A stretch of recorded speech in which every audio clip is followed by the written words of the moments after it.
আজকে বাংলাদেশের সীমান্তের কাছে এসে হুমকি দিয়ে গেলেন শুভেন্দু অধিকারী।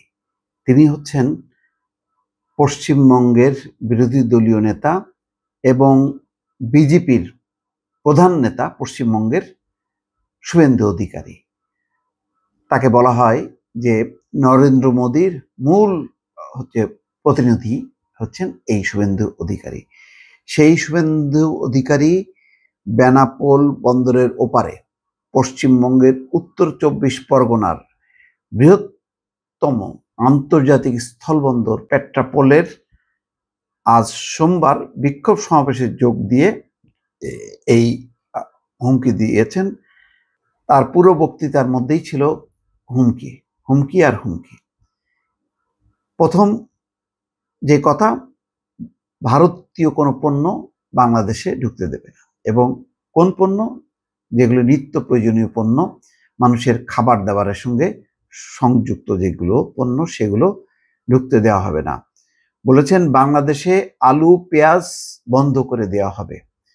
শুভেন্দু অধিকারী, পাশের দেশ, আমরা তো কোনো অনুদানে চলি? আলু পেঁয়াজ নগদ টাকা দিয়ে আমরা কিনি।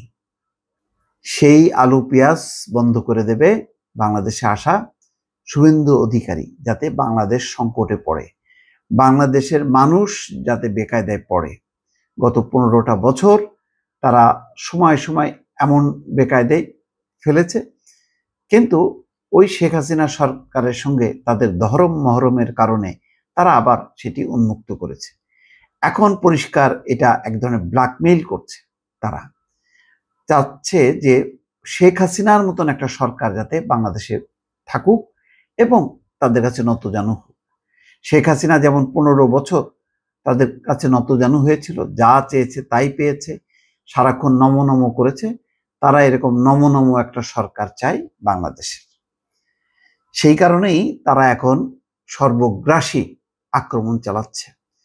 বলছে, মমতা বলছে ওই শুভেন্দু অধিকারী হচ্ছে বিরোধী দলীয় নেতা, বিজেপির নেতা, আর সরকারি নেতা মমতা বন্দ্যোপাধ্যায় আর এক ডিগ্রি উঠে যে বলছে যে বাংলাদেশে শান্তিরক্ষী বাহিনী প্রেরণ করতে হবে জাতিসংঘের। বাংলাদেশে নাকি ভয়ঙ্কর একটা পরিস্থিতি, বিশৃঙ্খল একটা পরিস্থিতি, হিন্দুরা চরমভাবে নির্যাতিত হচ্ছে। অথচ ভারতের বাইরে কি অন্য কোনো বিদেশি গণমাধ্যম নেই? বিবিসি কি বন্ধ হয়ে গেছে? সিএনএন বন্ধ হয়ে গেছে? আর কোনো সংবাদ মাধ্যম নেই? রয়টার্স, মানে এএফপি, এগুলোর মুখ বন্ধ করতে পারে সরকার? তারা কিছু বলছে? তাদের কোনো কলাম আছে? একটা কেউ লিখছে যে বাংলাদেশে চরমভাবে হিন্দুদের নির্যাতন করা হচ্ছে? হচ্ছে না। পশ্চিমা দেশগুলো যে আছে বাংলাদেশে, তারা কি তাদের দেশে রিপোর্ট পাঠিয়েছে? না, পাঠায়নি। শুধুমাত্র জ্বালা ভারতের। কারণ কি? সেই জ্বালা তাদের শুরু হয়েছে ৫ই আগস্ট। তখন ওই ধাক্কা খেয়ে কিছুদিন চুপ করেছিল যে কি হলো কি হলো। এখন আস্তে আস্তে তাদের ভেতরের ক্ষোভটা বের হচ্ছে, এবং খুব নগ্নভাবে, উলঙ্গভাবে। চিন্ময় দাস, ইসকন নেতা, তো ইসকন কি ভারতীয় প্রতিষ্ঠান না বাংলাদেশি প্রতিষ্ঠান? আন্তর্জাতিক প্রতিষ্ঠান। কিন্তু যিনি ইসকনের প্রতিনিধিত্ব করছেন, চিন্ময় দাস, তিনি কে? তিনি কি ভারতের নাগরিক না বাংলাদেশের নাগরিক? তিনি বাংলাদেশের নাগরিক। তার বিরুদ্ধে কি আইন অনুযায়ী ব্যবস্থা নিতে পারে না? পারে। তাহলে চিন্ময় দাসের বিরুদ্ধে, বাংলাদেশি যে কোনো নাগরিকের বিরুদ্ধে যদি নিতে পারে, তাহলে চিন্ময় দাসের বিরুদ্ধে নেওয়া যাবে না কেন? বাংলাদেশে কি অতীতে কখনো ধর্মীয় নেতা তার বিরুদ্ধে অ্যাকশন নেয়নি হাসিনা সরকার? মামুনুল হক, তখন কি তারা প্রতিবাদ করেছে? করেনি। কারণ মামুনুল হক হচ্ছে একজন মুসলমান। কিন্তু যেই হিন্দু একজন নেতা, তাকে আইনের আওতায় আনা হয়েছে, তখন তারা চিৎকার করছে কেন? বাংলাদেশের এই হিন্দুরা কি ভারতের একটা অংশ? মমতার বক্তব্য তাই, যে দরকার আমাদের লোক তারা ফেরত দিক ভারতে, আমরা দরকার হয় দুবেলার জায়গায় একবেলা খাবো। কি আবদার, কি কথা! তো ভারতে যে সমস্ত মুসলমান আছে তারা কি বাংলাদেশের? তারা বাংলাদেশের হিন্দুদেরকে কেন দাবি করছে? যাই হোক দর্শক, অনেক কথা বললাম।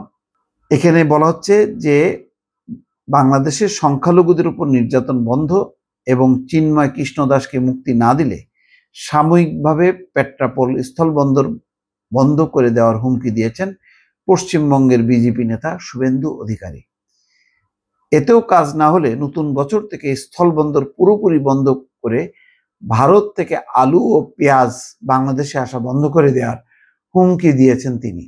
তার মানে এই বছর তো বন্ধ করবেই আলু পেঁয়াজ, আর নতুন বছর থেকে একদম পুরোপুরি বন্ধ করে দেবে।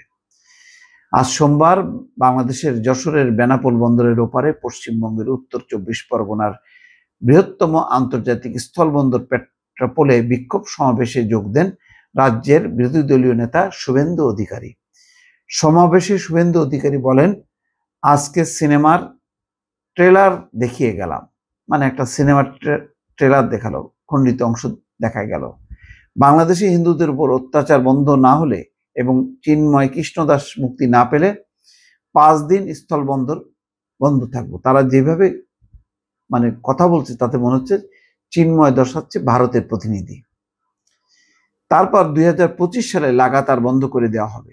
আলু পেঁয়াজ কি করে যায় তা আমরা দেখব, আমাদের নাম ভারতবর্ষ। এই ধরনের কথাবার্তা বলে বাংলাদেশকে ভয় দেখানো। শুভেন্দু অধিকারী যখন এই সমাবেশে বক্তব্য দিচ্ছিলেন তার কিছুক্ষণ আগে পশ্চিমবঙ্গের বিধানসভায় বক্তব্যে বাংলাদেশের সংখ্যালঘু নির্যাতনের প্রতিবাদ জানান মুখ্যমন্ত্রী মমতা বন্দ্যোপাধ্যায়। সেখানে তিনি বলেন, আমাদের প্রস্তাব কেন্দ্র জাতিসংঘের কাছে বাংলাদেশে শান্তি সেনা অর্থাৎ শান্তিরক্ষী বাহিনী পাঠানোর আর্জি জানাক। এ বিষয়ে একটি লিখিত প্রস্তাবও তিনি ভারতের কেন্দ্রীয় সরকারকে দেবেন বলে জানান।